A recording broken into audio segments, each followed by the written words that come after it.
Hello friend, आज का आरती पाल अपने यूट्यूब चैनल पे लाइव है। बहुत प्यारा, बहुत मजेदार नाच गीत। मेरे गीत कैसे लगेगा, लाइक करना, सब्सक्राइब कमेंट बॉक्स में बताओ। जितना दर्शक लोग देख रहे हो, मैं प्रणाम करती हूँ। जो मेरे गाने में गलती हो और आप लोग क्षमा करना, मेरे चैनल के सपोर्ट करना। आप लोग बहुत बहुत से प्यार दुलार देना। सरसों के फूलवा पियर लागे, सरसों के फूलवा पियर लागे। या तो हरी सूरतिया सुघर लागे, सही तो हरी सूरतिया सुघर लागे। सैया तो हरी सूरतिया सुघर लागे।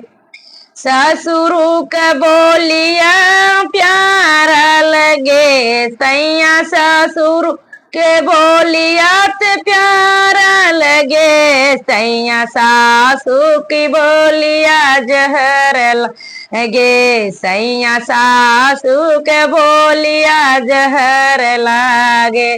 सरसों के फूलवा पियर लागे, सैया तो हरी सुर तिया सुघर लागे। सैया तो हरी सुर तिया सुघर लागे। सरसों के फूलवा पियर लागे, सैया तो हरी सुर तिया सुघर लागे। सैया तो हरी सुरतिया सुघर लागे।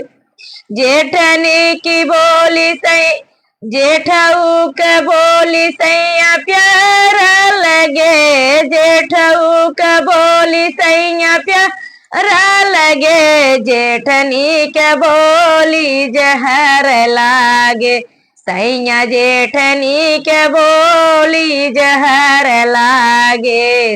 या जेठनी के बोली जहर लागे।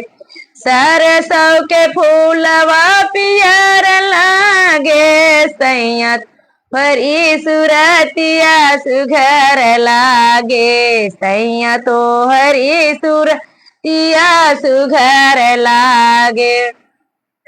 देवरू के बोली सुघर लागे, देवरू के बोली सैया प्यारा लगे। देवरू के बोली सैया प्यारा लगे।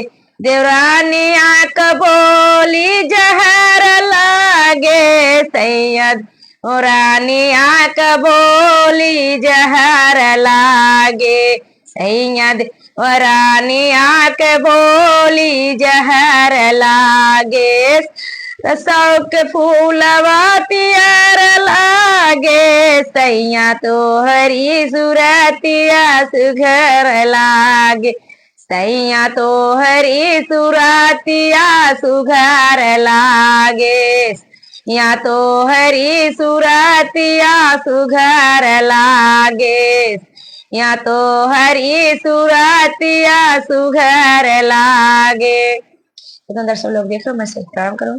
जो मेरे गाने में गलती हो रहा, आप क्षमा करना, मेरे चैनल को सपोर्ट करना। आप लोग बहुत बहुत से प्यार दिलाते रहे।